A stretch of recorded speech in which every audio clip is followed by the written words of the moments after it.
لیے ہم نے بہت قربانی کی ہے. اللہ تعالیٰ نے ہمیں قربانیوں کی بدلے آزاد کی نعمت دی ہے، مگر ہمارے دشمن یہ چاہتے ہیں کہ پاکستان پیدا ہوتے ہی غائب ہو جائے. ہمیں پاکستان کو قائم رکھنے کے لیے ابھی اور قربانی کرنا ہوگی. تمام ملت ہمت اور صبر کے ساتھ کام کرتی رہی. ہماری یہ مصیبتیں انشاءاللہ بہت جلد ختم ہو جائے.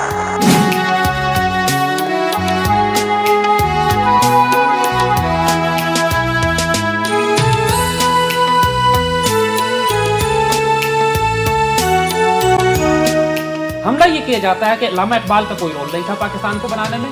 قائد اعظم ایک سیکولر پاکستان چاہتے تھے.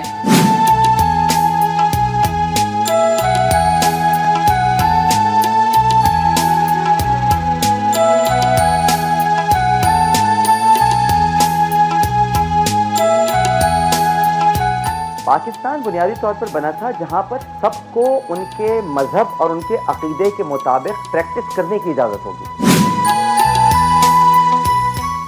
بسم اللہ الرحمن الرحیم. پاکستان تو بن گیا مگر منزل پا کر بھی ہم منزل کیوں نہ پا سکے. Welcome to HPM with Fariha Idris.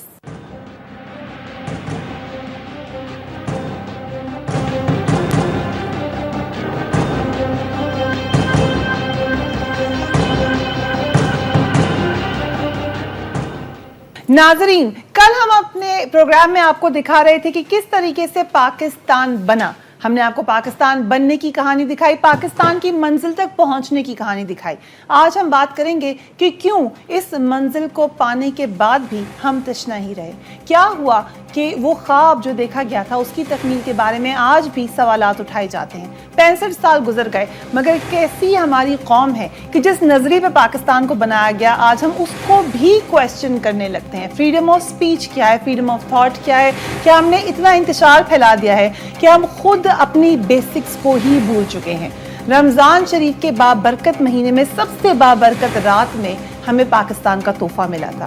کہتے ہیں کہ رمضان شریف میں شیطان کو بند کر دیا جاتا ہے، مگر لگتا یہ ہے کہ پاکستان بننے کے بعد شیطان نہیں تو کم سے کم بہت سارے شیطانی خیالات ہر طرف ہمیں نظر آنا شروع ہو گئے اور اب آ کر ایک ایسی نہج پر پہنچ چکے ہیں کہ ہمیں پتہ ہی نہیں ہے کہ کیا رائٹ ہے، کیا لیفٹ ہے، کیا صحیح ہے، کیا غلط ہے، کیا سیکولر ہے، کیا لبرل ہے اور کیا فنڈامنٹل ہے. یہ تمام سوالات ہم آج کیوں ان سے لڑ رہے ہیں؟ کیوں نہیں ہمیں آج تک پتہ چل سکا کہ ہمیں بنانے والے کی سوچ کیا تھی؟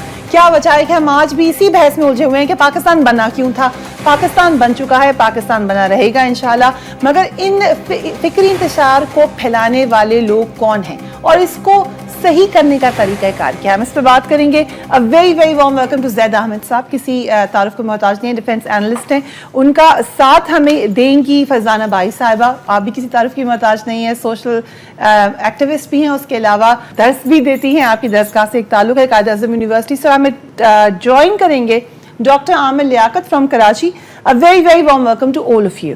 زید احمد صاحب، آپ سے آغاز کروں گی. کیا وجہ ہے کہ آج 65 سال بعد بھی ایک فکری انتشار ہے، پتہ ہی نہیں پاکستان کیوں بنا تھا؟ ہم تھوڑا سا ریفرنس آپ کو پہلے دینا چاہیں گے کیونکہ ہمارے فاؤنڈنگ فادرز میں 4 بڑے بڑے نام آپ کو ملتے ہیں. پہلا نام آپ کو ملتا ہے علامہ اقبال کا، دوسرا قائد اعظم کا، پھر لیاقت علی خان کا اور سردار عبدالرب نشتر کا. یعنی یہ 4 بڑے بڑے نام ہیں ہمارے. اگر آپ ان چاروں کو نکال دیجئے پاکستان کی تاریخ میں تو نہ پاکستان ہے، پھر نہ تحریک پاکستان ہے. تو جو فکری انتشار ہے وہ ان چاروں شخصیات پہ حملہ ہے. ان چاروں پر حملہ کیا جاتا ہے شدید. آج ہم بتائیں کیا حملہ یہ کیا جاتا ہے کہ علامہ اقبال کا کوئی رول نہیں تھا پاکستان کو بنانے میں. قائد اعظم ایک سیکولر پاکستان چاہتے تھے. لیاقت علی خان اور سردار عبدالرب نشتر نے مل کر جو آبجیکٹو ریزولوشن پاس کی 1949 میں پاکستان کے بننے کے بعد جو ہماری فکری سمت طے کی گئی، our ideological direction bearings were set was the objective resolution based on the thoughts of Quaid Azam and علامہ اقبال. لیاقت علی خان اور سردار عبدالرب نشتر کوئی مولوی نہیں تھے کہ تھیوکریسی بنانا نہیں چاہتے تھے، ملا گیری نہیں چاہتے تھے پاکستان میں. وہ ایک لبرل ایسی مسلمان ریاست بنانا چاہتے تھے جس کی بنیاد خلافت راشدہ اور قرون اولیٰ کے اوپر ہو. قائد اعظم کے 2 ڈاکٹرز تھے،